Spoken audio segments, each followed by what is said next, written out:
Yes sir. வணக்கம். Small cap ஃபண்டுகளில் இப்பொழுது முதலீடு செய்யலாமா அப்படிங்கிற ஒரு டாப்பிக்கில் நாளைக்கு ஒரு கலந்துரையாடல் வச்சுருக்கோம், டிஸ்கஷன் வச்சுருக்கோம். யாரோட அப்படின்னு பார்த்தீங்கன்னா, பஜாஜ் மியூச்சுவல் ஃபண்டுடைய south and east zonal head Harish. நம்ம கஸ்டமர் சில பேருக்குலாம் தெரிஞ்சிருக்கோம், ஆல்ரெடி அவர் அட்ரஸ் பண்ணியிருக்காரு, நம்ம யூடியூப் செஷன்லாம் நடத்தியிருக்கோம்.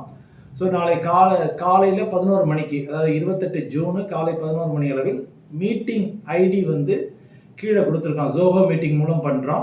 ஸோ லிங்கை கிளிக் பண்ணி டெஸ்க்டாப் மூலம் நீங்கள் டைரெக்டாக ஜாயின் பண்ணலாம், லேப்டாப் மூலம். இல்லை மொபைல்லேருந்து பண்ணுறீங்கன்னா அந்த ஜோஹோ மீட்டிங்னு ஒரு ஆப்பை டவுன்லோட் பண்ணிக்கணும். ஆப்பை டவுன்லோட் பண்ணி ஜாயின் பண்ணிக்கோங்க.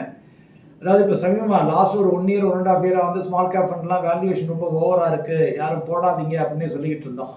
ஜெனரலாக நிறைய மியூச்சுவல் ஃபண்ட்ஸு, செபி எல்லாருமே சொல்லிக்கிட்டு இருந்தாங்க. இப்போ பஜாஜ் மியூச்சுவல் ஃபண்டு ஒரு என்எஃப்ஓ, ஸ்மால் கேப் ஃபண்டில் என்எஃப்ஓ வர்றாங்க. ஸோ இந்த தருணத்தை ஒட்டி நம்ம மக்களுக்கு இப்பொழுது முதலீடு செய்யலாமா ஸ்மால் கேப் ஃபண்டுகளில் அப்படிங்கிறத ஒட்டி தான் இந்த தலைப்பு. So I request you to join tomorrow at 11 AM. நன்றி.